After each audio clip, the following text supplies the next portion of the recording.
Hey guys, I hope you're all having an awesome day. Let's jump right into it for today. The first thing on our to-do list is to make sure that our attendance form is filled out on time. I'm still occasionally getting a late attendance form. If you're filling out your attendance forms late, I cannot mark you present. I am not allowed to. So please make sure you're filling out your attendance forms on time. The next thing we need to do is we need to read chapters 25 and 26. 25 is very, very short. So I thought it'd be good for us to put 25 and 26 together. Plus, what we're going to be talking about is going to go into a bit about 25 and 26.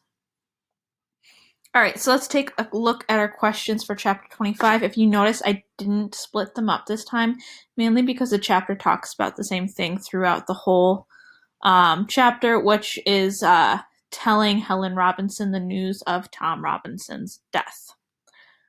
All right, so let's take a look at those questions. So our first question's what did Jem and Dill witness Atticus and Calpurnia doing?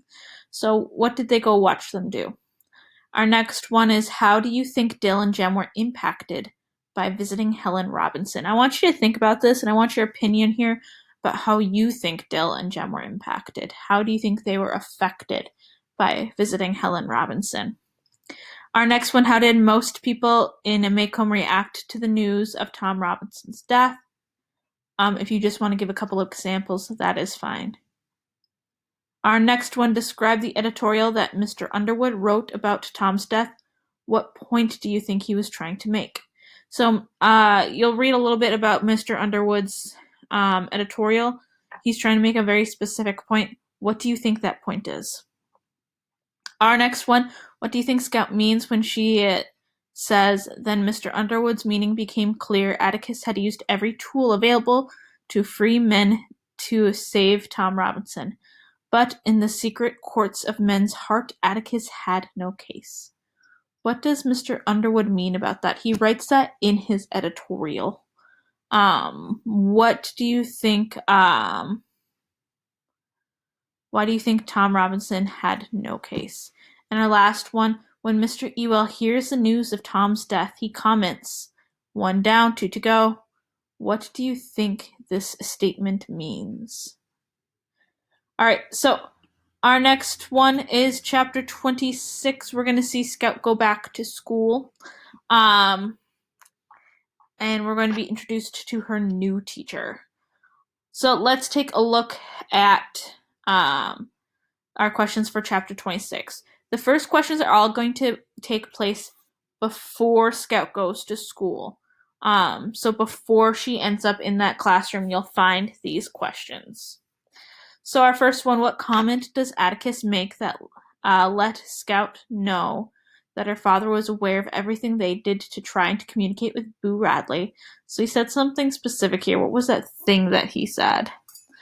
Our next question reads, as she thinks back on the events of the summer Tom Robinson was killed, Scout muses, so Scout thinks.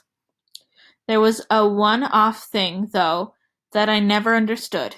In spite of Atticus's shortcomings as a parent, people were content to re-elect him to the state legislature that year, as usual without opposition. Why is the fact that Atticus was re-elected without opposition significant? So nobody ran against Atticus. So why is that significant that nobody decided to run against Atticus? And our final one, what does Atticus's re-election say about the values of the community? So these two questions we're going to find when Scout is at school and she's in the classroom learning the lesson. So our first one right is summarize the lesson that Miss Gates teaches about democracy and prejudice. And then I want you to think about after that, what's ironic about Miss Gates' lesson about democracy and prejudice? And then our last part is all about when Scout goes home. So our first question, what does Atticus say about Hitler? So Scout talks to Atticus about Hitler due to Miss Gates' lesson. What does Atticus have to say about that? Our next one, why does Jem get angry when Scout asks him about the trial?